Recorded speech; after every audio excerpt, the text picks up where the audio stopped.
Welcome back to the Modern Catholic Life podcast. I'm your host, Dallas, and today I want to talk about self-doubt, but particularly provide an answer for self-doubt. Now, I teach mostly 11th and 12th grade students, but also 9th and 10th graders as well. But across the grade levels, I constantly see individuals who doubt their own potential. They doubt their ability. They doubt their skill. They doubt their personalities. They doubt the way they look. And I know that even as people grow into adulthood, self-doubt still exists.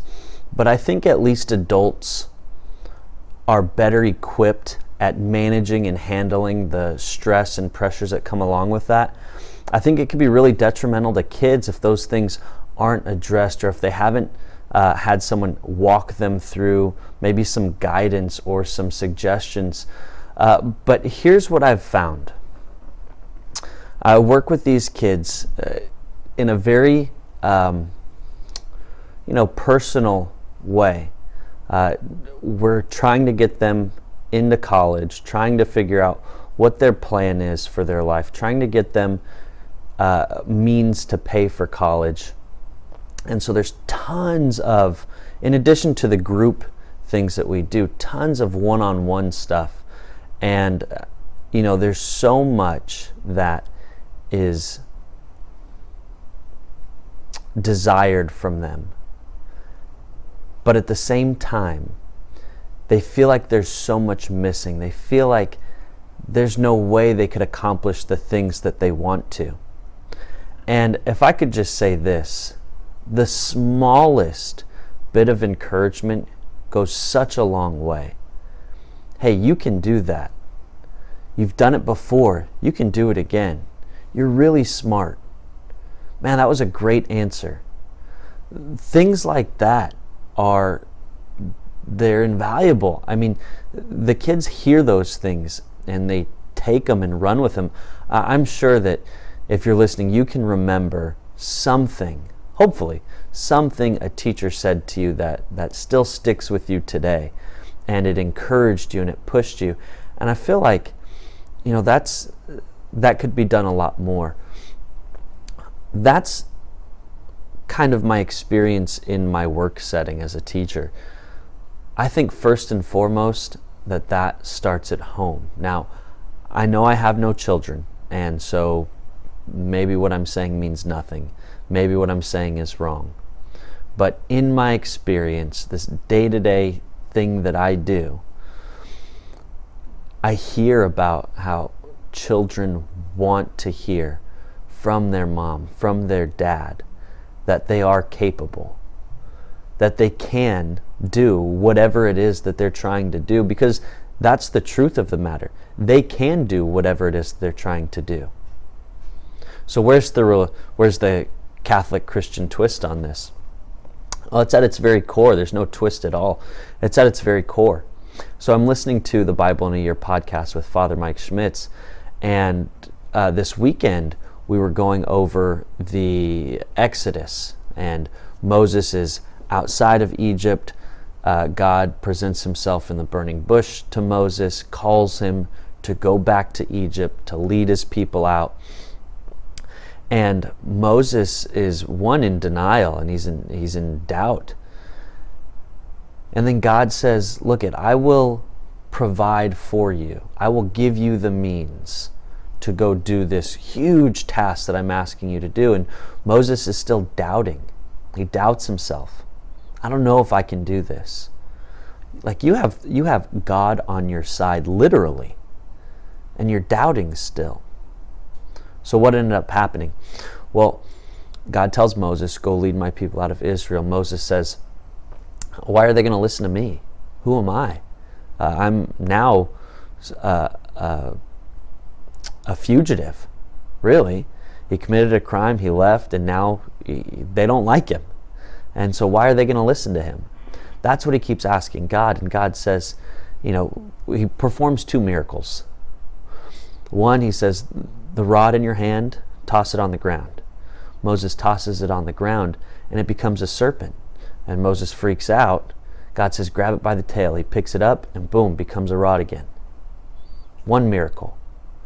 And so God's doing this to demonstrate, look at what I can do for you right here. Look at these things that I'm doing, these miracles that I'm working right here. Believe me, there's miracles that I can work in you when you go back to Egypt to lead my people out. But still, Moses doubts. So God performs a second miracle. He says, put your hand in your chest. And so Moses puts his hand in and he takes it out, and now he's got leprosy in his hand. And he's starting to freak out again. And God says, no, put it back in again. Puts it in, take it out. He takes it out, and it's clean.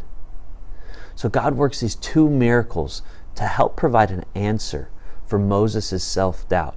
I don't know if I'm sufficient to go take on this task. I don't know if I have the ability, the potential, the skill to go do this thing. And God shows him firsthand, I am with you. I will provide the means for you to go do it. And God believes that and works that way with all of us. He will provide the means for us to go accomplish whatever it is that we've set out to accomplish, that's his will. Still though, after those two miracles, Moses doubts, and God says, look, if the Egyptians still don't believe you at that point, then there's a third miracle I'll perform. Go grab some water from the Nile River, throw it on the dirt, and when it hits the dirt, it'll go from water to blood. Okay, but still Moses doubts. I'm not a skilled enough speaker. My tongue is slow. I'm not an eloquent speaker. So they're not going to listen to me. Isn't there someone else? And at this point, I think God is probably getting a little bit annoyed with Moses. And he challenges him and he says, is it you that knows who's blind or deaf or mute? Is it you who made man? Is it you who knows these things?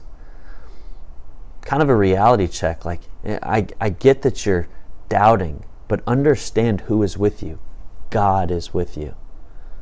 Like, that's incredible. God is with him, and God is with every single one of us. So when we experience that self-doubt, when we experience those moments that cause us to think, am I really capable of that? Yes. Yes, you are.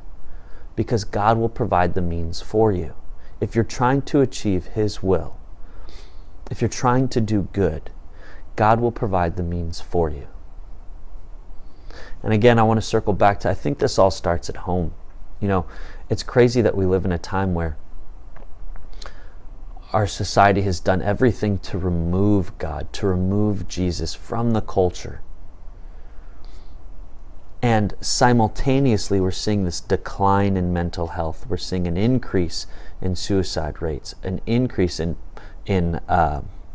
people trying to commit suicide. We see an increase in depression. We see an increase in loneliness. When religion offers an answer to those things, what does religion give? Community. What does Christianity give? Hope.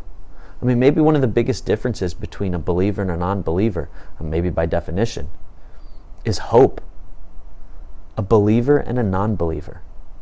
Maybe the biggest difference is hope. Without hope, then all of the suffering, all the negativity, all the doubt, all the worry, all the anxiety, all the bad things that happen, what does it mean? What do those things mean if there is no hope? That life is just suffering and then we live and we suffer and we die and that's it? No. There is a meaning to it all. There's hope. There's light at the end of the tunnel.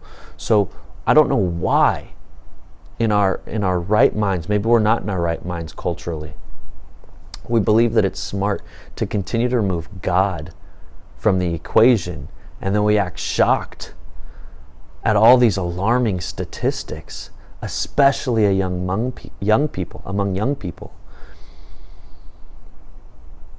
Self-doubt can be turned into self-confidence if there are people in each other's lives, especially young people, who encourage them, who motivate them, who tell them that they can over and over and over again. It's not enough to do it once. Why? Because they're kids and they feel a million different things. And so in a moment they could feel great when you tell them they can do it. But 24 hours later, they could have forgotten it. They could have forgotten that you told them that. They could have forgotten that feeling. They could have forgotten that they are capable. And so you have to remind them over and over and over again. And remind them that God is always with them. God will provide the means for them. Because with God, guys, there's always hope. With God, there's always hope. You know, today, the day that I'm recording this video, is actually the feast of St. John Bosco. And John Bosco did so much for education. He felt passionately about helping young people. And just to paraphrase a quote by him, it's not enough for young people to be loved. They have to feel loved too. And so much of that starts at home. They have to feel it from mom and dad. They have to feel it from their immediate family. And God is the source of all of that. It's not enough to just be loved. Yes, that's critical. Yes, that has to be there. But people also have to feel loved. When they feel love, that's a source of energy. When they feel that others have confidence in them, that helps build confidence within themselves. And so as confidence starts to flood in, the self-doubt starts to wane. The self-doubt starts to exit. And that's not to say that it'll never come back. It can, and it probably will. But then again, there's God, the reminder. There's mom and dad, the reminder. There are other adults around those young people who serve as reminders that they are capable, that they are skillful, that they do have the potential, that they do have the ability. The answer to self-doubt, the answer to everything, really, is God. Thanks for tuning into the Modern Catholic Life podcast. I'm your host, Dallas. If you enjoy this video, please hit the like and subscribe button. And for more content like this, follow me on Instagram at Modern Catholic Life, link in the description box. And together we can share the truth, beauty, and goodness of the Catholic faith. Have a blessed day.